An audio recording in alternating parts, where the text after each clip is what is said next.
Is primary election night here in Oregon. Even with the pandemic, Oregon Secretary of State says election turnout now is hovering around 40%. That was of 7 o'clock tonight. A county-by-county breakdown shows about 41% of ballots were returned in Multnomah County. One of the big races there is the vote for Portland's mayor. Vote tallies are already coming in. This is a look at how Portland's mayoral race is shaping up. Right now, Ted Wheeler at 52%, Sarah Iannarone at 22%, but this is very close. And Ted Wheeler could easily be dragged under that 50.1 vote that he would need to win outright tonight, which would mean there would be a runoff come November. We're going to keep very close track of this. It is not Ted Wheeler's race just yet. Then there's City Commission position 4, Udaley.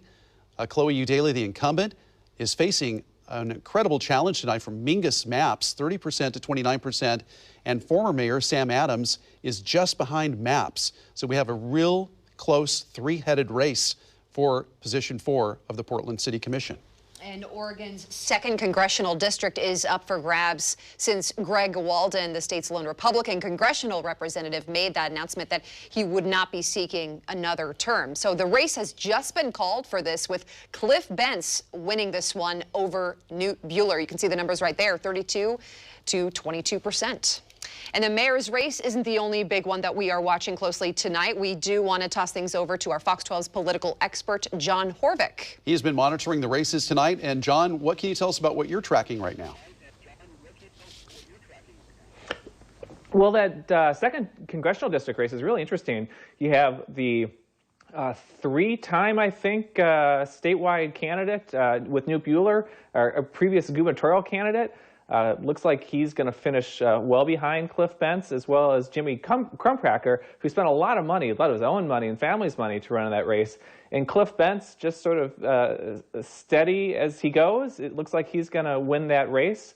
The other sort of big race, statewide race that's interesting is that Secretary of State's race.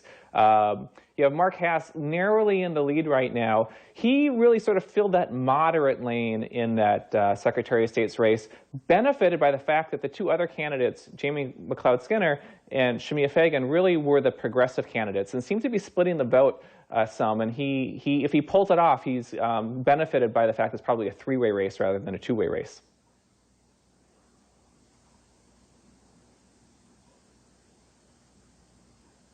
It's looking pretty good voter turnout, John? Turnout looks about average. It's a little bit hard to compare to the past because the Secretary of State's, or excuse me, the county election offices are doing their best to count those ballots with fewer staff and social distancing. Leading up to today, turnout looked to be just about average for what you would expect in a presidential primary year. Average maybe is good, considering that there wasn't a competitive presidential race on either the Democratic or the Republican side, and that tends to really push turnout. But it looks about what we would expect, nothing surprising. Are following the mayor's race.